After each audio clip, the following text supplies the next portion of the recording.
28 noyabr 2025-ci il tarixində Gəncə Regional Kollecində keçirilən iclasdan sonra təhsil müəssisəsinin rəhbəri Xoşqədəm Xudiyeva müəllimlərə qarşı yeni bir təzyiq üsulunu əl atıb.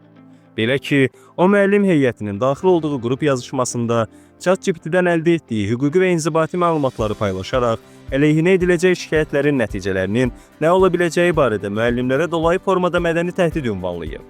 Müəllimlər bildirirlər ki, bu paylaşım açıq şəkildə psixoloji təzyiq və susturma cəhdi kimi qiymətləndirilə bilər. Onların sözlərinə görə, rəhbərlik müəllimləri hüquqi bilgilərlə qorxudaraq mümkün şikayətlərin qarşısını almağa çalışır. Müəllimlər artıq bu məsələ ilə bağlı müvafiq qurumlara yenidən rəsmi müraciət hazırlayıb. Rəhbər şəxslərdən kömək istəyiblər. Müəllimlər kollektiv şəkildə məsələnin obyektiv araşdırılmasını, iş mühitindəki təzyiqlərin aradan qaldırılmasını və psixoloji baskıların dayandırılmasını tələb edirlər. Müəllimlərin redaksiyamıza göndərdiyi yazılı müraciəti olduğu kimi sizə təqdim edirik. Hörmətli redaksiya, mən bir müxbir olaraq sizin diqqətinizə təhsil müəssisələrində baş verən ciddi bir problemi çatdırmaq istəyirəm. Son vaxtlar bəzi kolleclərdə rəhbərlik tərəfindən işçilərə həftə sonu, bazar günü və gecə saatlarında WhatsApp mesajları vasitəsilə tapşırıqlar göndərilməsi halları müşahidə olunur. Bu mesajlarda bəzən cinayət və əmək məcəlləsi maddələri ilə hədələmə elementləri də olur. Gəncə Dövlət Universitetinin nəzdində regional kollecdə də bazar günü belə hal yaşanır. Kollecin direktoru Xoşqədəm Xudiyeva bazar günü gecə saat 11-12 saatları arasında 500 nəfərlik WhatsApp qrupunda işçilərə əmək və cinayət məcəlləsindən maddələrlə təhdid və hədə-qorxu xarakterli mesajlar göndərir. Bununla bağlı çoxsaylı şikayət zəngləri qəbul oldu. Bu cür təzyiqlər iş mühitinə mane olur və iş prosesini pozur. Sizcə işçiləri gecə cinayət və əmək məcəlləsi maddələri ilə təhdid edən direktor bazar günü gecə saat 12-də 400-500 nəfərlik kollecin WhatsApp qrupuna bu cür mesajlar göndərməklə işçilərin istirahət hüququnu pozmurmu? Bundan əlavə, bütün fən qruplarında 1 dekabr tarixində kollecə xüsusi tabel olacağı, müəllim jurnaldan başqa bu tabelədə kollecə daxil olarkən və tərk edərkən imza çəkməli olacaqları bildirilir. Bu mövzu ilə bağlı həftə sonu istirahəti pozulan müəllimlər kollecə daxil olarkən heç bir tabellə qarşılaşmayıblar. Direktorun belə qeyri-ciddi və qeyri-peşəkar davranışına yaşadığı hansı travma səbəb ola bilər? Bununla bağlı psixoloqla danışıb insanlara qarşı bu münasibətin səbəbini açıqlama gətirilməsini xahiş etdik.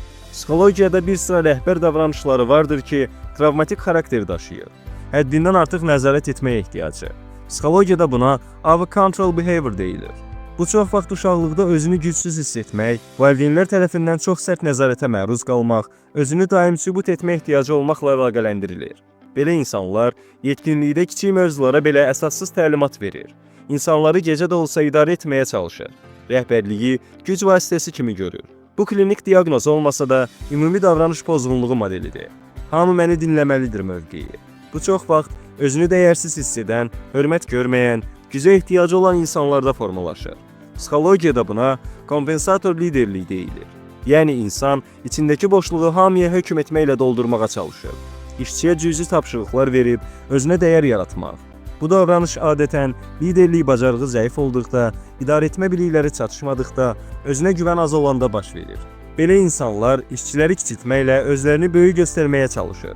Qeyri-ciddi tapşırıqları ciddi kimi təqdim edir. Mən demişəm, deməli eləməlisiniz yanaşması qurur. Bu da bir növ psixoloji müdafiə mexanizmidir. Hədə-qorxu mesajları, mobbinqin tipik əlaməti.